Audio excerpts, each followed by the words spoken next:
and let's get straight to it. So let's talk about Baby Doge here because as you can see, Baby Doge has broken this support line of 8Z22.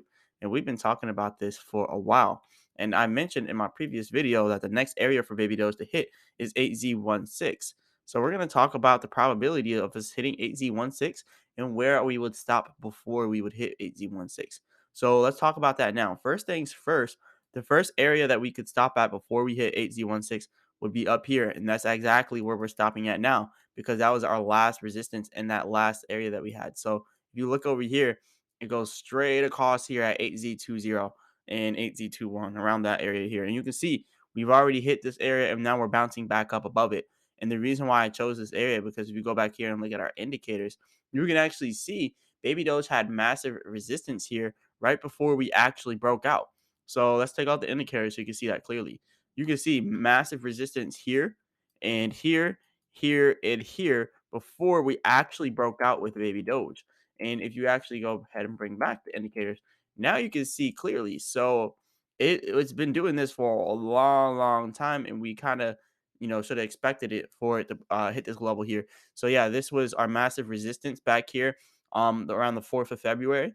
And now it's our massive support. Well, not massive support, but it was some pretty big resistance. And now we also have it as our support line.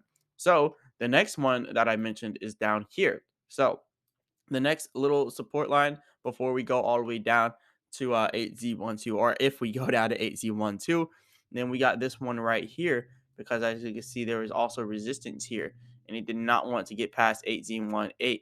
So we got to go ahead and mark 8Z18 now. So the 8Z18 is now where that mark is going to be for us. So we could just go ahead and scroll all the way over here. I know it's a long, long scroll all the way to over here, but still, 8Z12 now is going to be that next area for Baby Doge, or 8Z18. So after this 8Z20, 8Z21 area, we then have 8Z18. And let me line this all the way up here to 18.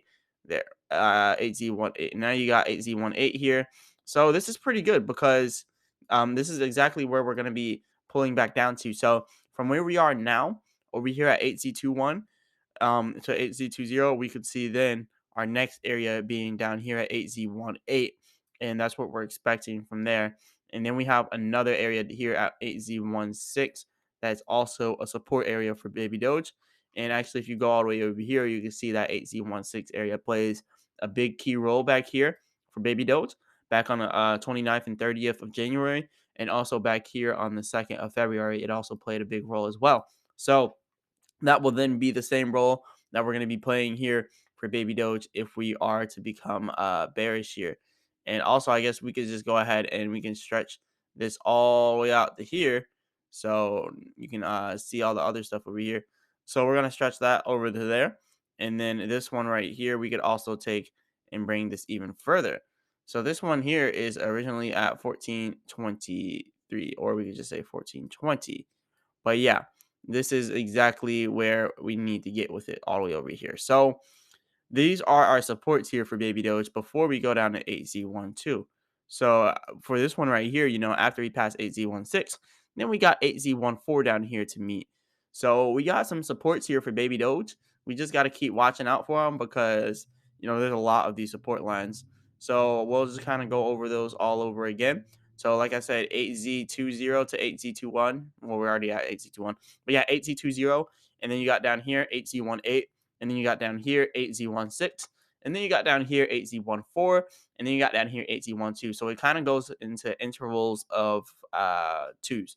So anyways, that's pretty good for us. That's pretty good. And eventually, we'll get down here to this 8Z12 if we go all the way down there. And yeah, I think that'll be the best case scenario because that's where we build most of our momentum up at. So that is all well there as well. But we also would want to check the 4-hour chart as well because the 4-hour chart is very, very important. So here is the 4-hour chart here for Baby Doge. And you can see it's kind of the same thing. We're kind of looking at the same things here, same supports. And like I said, 8Z12, we could see that area, and then 8Z10 if we break that support. But like I said, I don't see us going below 8Z9 or 9Z9 or no, really 9Z7. I don't see us going below 9Z7.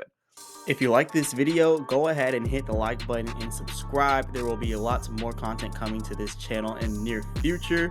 And this is the Marcellus Clips channel. So if you want to see the full length videos for all of these videos, go ahead and check out the link in the description for my Marcellus channel. You can find all the full videos for all of these videos. So definitely go ahead and check that out. Shout out to everyone that watched the video. We're going to be continuing to grow on this channel. Big shout out to you all, and I'll see you in the next video.